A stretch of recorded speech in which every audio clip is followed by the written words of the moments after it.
In the world of boxing, there are brawlers, there are punchers, and then there are fighters who play chess, while everyone else plays checkers. On July 12, 2025, two undefeated lightweights, Shakur Stevenson and William Zapeda, will collide in what might look like a war, but will really be decided by the mind. One brings volume, violence, and relentless pressure.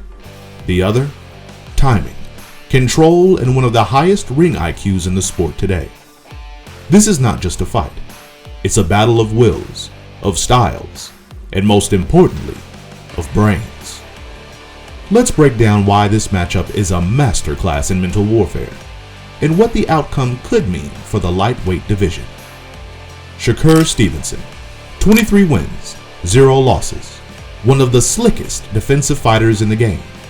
A southpaw with radar-like reflexes, masterful footwork, and the kind of poise under pressure that reminds fans of Floyd Mayweather.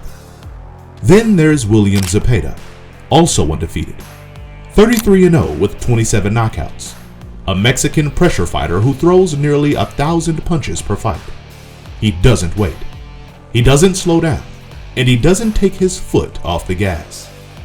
On paper, it's your classic technician versus aggressor matchup. But this isn't just a style clash. It's a test of mental resilience, adaptability, and execution. Let's start with Zapeda. He's all about chaos. He swarms, he smothers. He's in your chest from round 1 to 12, and his body work is ruthless. William Zapeda, as good as advertised. Just ask Tevin Farmer, who fought Zapeda twice and couldn't keep him off him for long, even though he had moments of success. Zapeda's strategy is simple: overwhelm, outwork, and break you down. He's not there to win rounds cleanly. He's there to drown you. But that's where Shakur Stevenson becomes dangerous. Stevenson is the calm in the storm. He doesn't just defend, he controls. Distance, timing, tempo, he manipulates it all. His recent fight against Josh Padley showcased that perfectly. A late replacement? Sure. But Shakur dismantled him with body shots, ring control, and minimal risk. But Stevenson had him down. Body shot, and again for the second time. That was sweet. Where Zapeda wants chaos, Stevenson imposes order. Where Zapeda swings, Shakur studies. And where Zapeda throws 100 punches, Shakur might throw 30, but land 25. That's the IQ gap, and it's what could define this fight. Here's where it gets interesting. Can Zapeda force Shakur to fight his fight? That's the million-dollar question. If he can trap Stevenson on the ropes, get to the body, and keep him reacting instead of thinking, he has a chance to break through the matrix. But Zapeda's fight against Tevin Farmer II showed something troubling. He can be hit, he can be out-timed, and if a savvy fighter adjusts mid-fight, like Farmer did in the later rounds, Zapeda can be disrupted.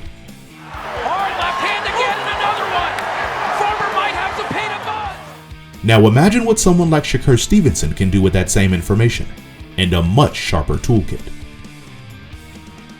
Can Shakur fight aggressively without giving up control?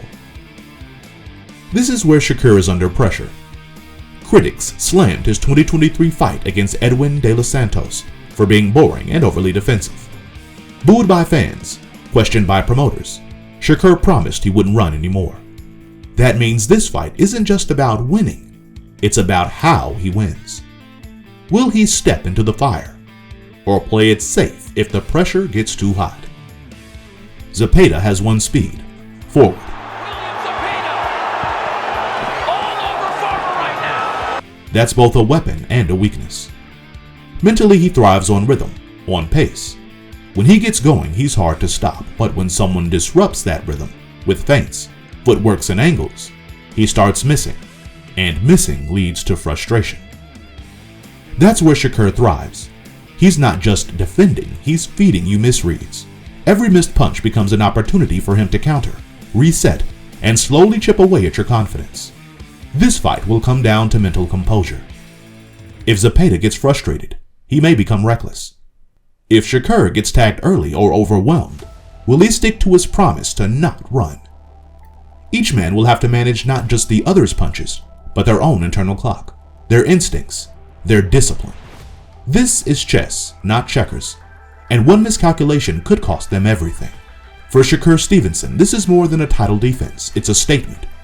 A chance to prove he's not just a defensive genius, but a complete fighter. One who can dominate, entertain, and silence the critics who say he's too cautious. For William Zapeda, it's validation. A chance to prove that volume and grit can overcome technique and polish. That pressure still breaks pipes, even the ones made of the smoothest steel. The WBC lightweight title is on the line, but the bigger prize? Positioning, legacy, the future. Whoever wins steps closer to unifications with Gervonta Davis, Vasyl Lomachenko, or Devin Haney. On July 12th, the arena will be loud. The lights will be blinding, and two undefeated men will walk in, each convinced they have what it takes to break the other. One with fists like machine guns, the other with a brain like a supercomputer. This isn't just speed versus power or offense versus defense. This is Zapeda versus Stevenson. So, who wins the chess match? Let us know in the comments. And if you love breakdowns like this, don't forget to like and subscribe.